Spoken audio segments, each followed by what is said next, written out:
This morning, Stefanie Wilder Taylor, former stand-up comic turned television producer turned author. Her irreverent books on parenting, Sippy Cups Are Not for Chardonnay, and Nap Time is the New Happy Hour were both bestsellers, celebrating mommy wine culture and playdate cocktail parties. Then something changed. She began putting herself in danger. She put her kids in danger. So Fun Mom sobered up. Wilder Taylor writes about all of it in her new book, Drunkish. I remember going to parties like pretty much every weekend. Stefanie Wilder Taylor has never had a problem being the life of the party, especially when she started drinking at the age of 14. When I drank, the very first time, I'd never kissed a boy before, and I was on this double date with my friend, and they brought some beer, and I remember having a couple beers and feeling like, oh my God, like I could do anything. And it gave me this good feeling of like, oh, I think I could do this. And you did. That's a powerful feeling, yes. And then I had my first kiss. Her drinking over the years accelerated, along with her career. All right, let's do this. From stand-up comedy Show me the funny. to working on TV game shows, Wilder Taylor was a blast. In her late 30s, she became a mom. Alcohol had always been a part of my life, and I always thought of it as fun. And when I had a baby, a lot of my entertainment options didn't seem open to me anymore. And I felt this anxiety all the time of like, oh my gosh, my life is so different. I don't get to see my friends. A lot of my friends were stand-up comedians who were still going out every night. And I think that I turned a little bit back to drinking as a way to cope. I was having postpartum anxiety. Having a baby though, it is a little stressful, so I've gone into therapy. You know, it wasn't that I was feeling trapped, it was just that I was feeling very lack of freedom. I'm not sure I'm seeing results. It's aromatherapy, and Did you get a sense from other moms that they felt similar? Well, that's trapped, the theme. Lack of freedom? So I started a blog, and I realized quickly that a lot of moms out there in the blogosphere were talking about their wine. Her blog became a best-selling book. Sippy Cups Are Not for Chardonnay. I actually wanted to call it Sippy Cups Are Not for Scotch because it's such an emergency drink, but then I thought, you know. That was followed by Nap Time is the New Happy Hour. When you look back on those books, do you feel bad? No, I don't. Wilder Taylor says she wasn't telling people to drink and she wasn't offering recipes, but she was, as the books continued to sell, thinking privately about how much she was consuming herself, usually convincing herself she was fine.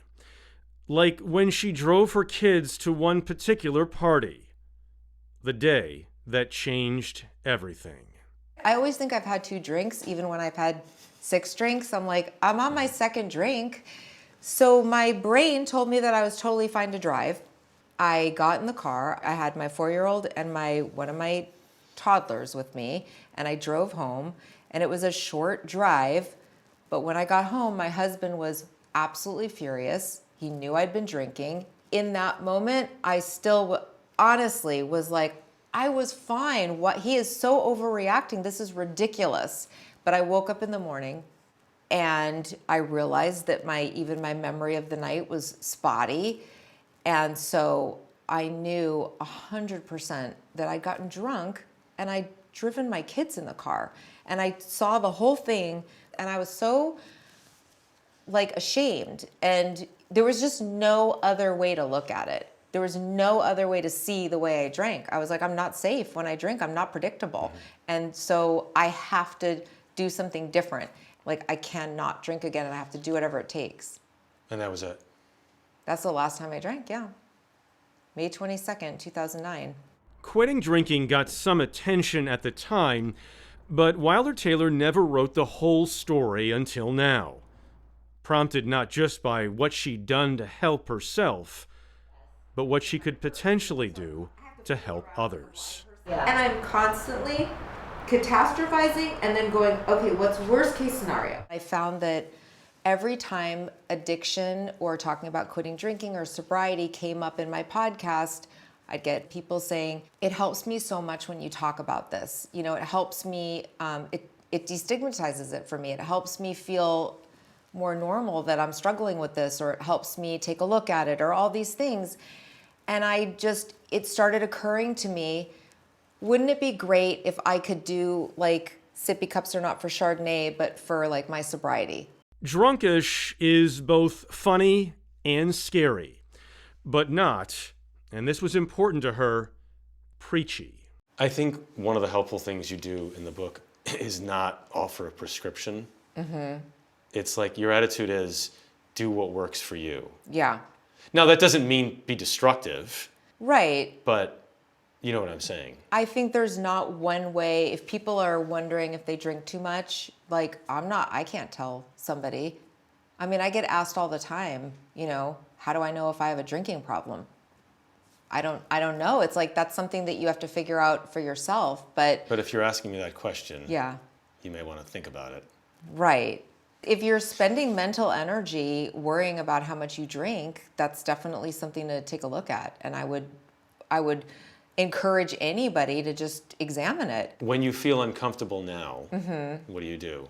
Usually call somebody and talk about it, or do something to distract myself, or do other things that seem addictive, like play games on my phone, or I just try to zone out in some way. Watch TV. I still have lots of unhealthy habits. She does these podcasts now where she talks about all of this, you know, frequently, or whatever's on her mind. You may agree or disagree with it, but she's doing it now with a clear head. I noticed that she didn't use the word alcoholic. I mean, does she consider herself addicted to alcohol in that way? She talks about a lot of that in the book. I mean, I think you have to read it to fully appreciate how she feels about all this. But, you know, as she talks about, she's gotten support from friends, from people she's spoken with. As she says, when she feels weird now, she'll pick up the phone and call somebody. And I think the idea that people were getting help from it is an amazing thing, of people that will read and get help from it. You just don't 100%. realize the reach that you can have. Absolutely. Kudos to her. Yeah, really nice piece, Jeff.